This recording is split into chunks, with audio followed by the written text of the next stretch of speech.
Now, Gateshead College have been putting on their own event to commemorate the end of the Holocaust. A 70-person walking relay set off this morning, and Andy Sixsmith was there for us. A relay to remember.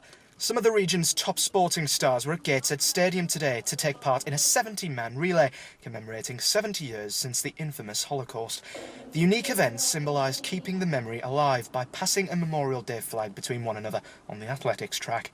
Tyne and sporting finest were joined by local students to make up the 70, with athletes from the likes of Newcastle Eagles, Sunderland Ladies Football and Newcastle Thunder taking to the start line.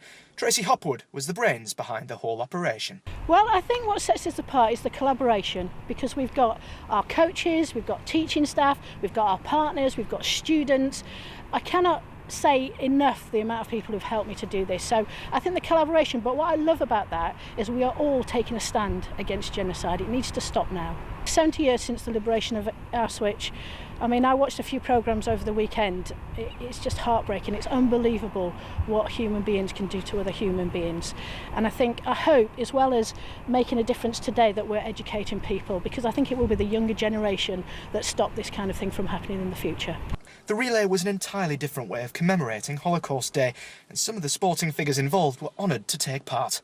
Yeah, it's important, to keep these kind of things, these atrocities fresh in our minds, and sports is a great way to do that, because there's so many people come together for sports and watch and are entertained by it, but it's also a great place to educate and keep memories alive of people who've lost.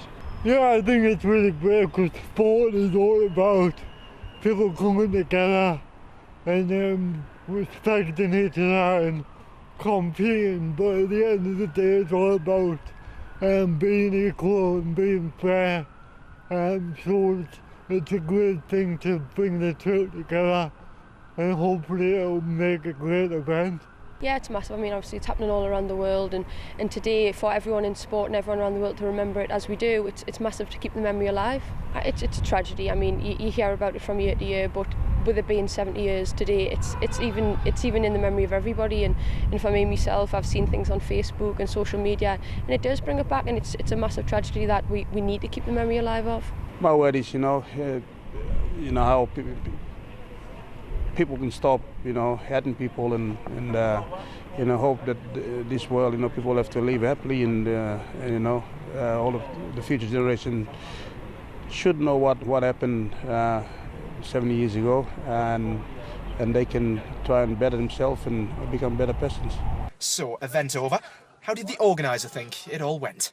Every minute was worth it, and what was great as well, we actually had 70 people take part. That's what I was keen on, 1 year for every year since the liberation of Auschwitz. So that was especially special, because you're always worrying on the day, aren't you, who's going to be there. So I'm very grateful it's gone so well, and as I said, my heart's desire is that we've made a difference today.